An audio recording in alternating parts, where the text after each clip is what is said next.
प्रश्न ये आपका भागवत गीता के 12वें अध्याय में किया गया है कि भक्ति का योग कैसा होना चाहिए, भक्ति कैसी होनी चाहिए।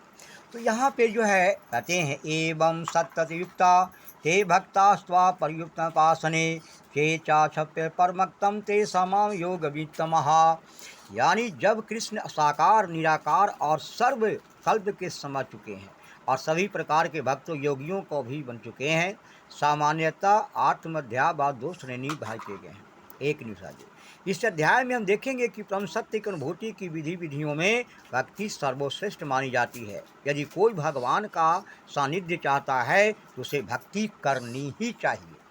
यहाँ पर जो लोग भक्ति के द्वारा परमेश्वर को प्रत्यक्ष सेवा करते हैं, अर्थात सेवा करना चाहते हो, वे सगुणवादी कहलाते हैं।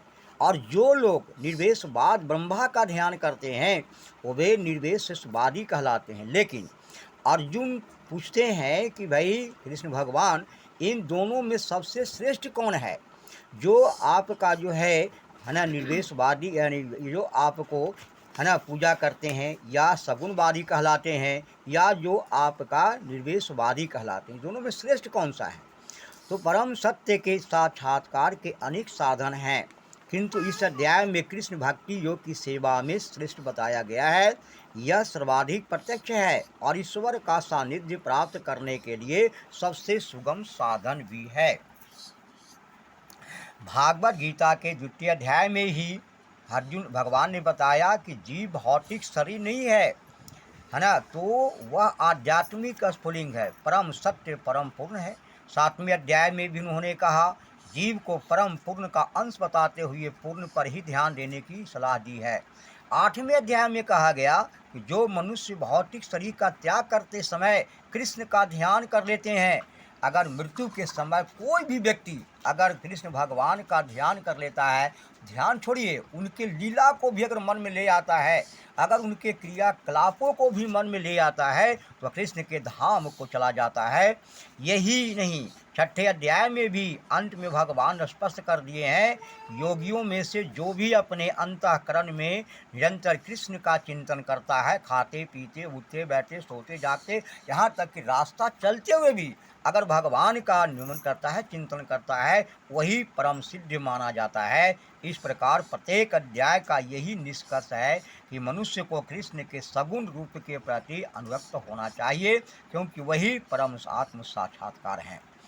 इस पर भी ऐसे लोग हैं जो कृष्ण को साकार रूप के प्रति अनुरक्त नहीं होते हैं, दृढ़तापूर्वक विलग रहते हैं, यहाँ तक कि भागवत गीता के टीका भी करते हैं कि भागवत गीता कोई साधारण सी पुस्तक है, इसमें जो है लिखी किसी है ना लेखक के द्वारा लिखा गया बात को कहा गया है, लेकिन ये भी बिल्कुल गलत है।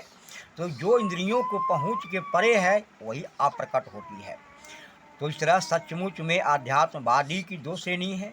अब अर्जुन वह निश्चित रूप से लेता है कि कौन सी विधि सुगम है और इन दोनों श्रेणियों में से कौन सा सर्वाधिक पूर्ण है।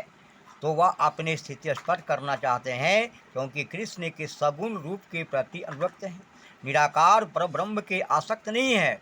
वह जान लेना चाहते हैं अर्जुन कि उसकी स्थिति सुरक्षित है या नहीं। निराकार स्वरूप चाहे इस लोक में हो चाहे भगवान के परलोक में हो, ध्यान के लिए समस्या बना रहता है हमेशा। तो अर्जुन को 11वें अध्याय में अनुभव हो चुका है कि कृष्ण के साकार रूप के प्रति आसक्त होना है, क्योंकि तेरा एक तरह का समय अन्य सारे रूपों का समझ माना जाता है। इस प्रकार से आपका जो है हमेशा आ गया है, मध्यावेश्य मनो ये मता नियुक्ता वसास्य सद्या प्रमृतो ते युक्तमा सदा। यानी जो लोग अपने मन को मेरे साकार रूप में एकाग्र कर लेते हैं, भगवान कहते हैं जो लोग अपने मन को मेरे साकार रूप में एकाग्र करते हैं वे अत्यंत श्रद्धापूर्वक मेरी पूजा करने में सदैव लगे रहते हैं, मेरे द्वारा परम सिद्ध माने जाते हैं।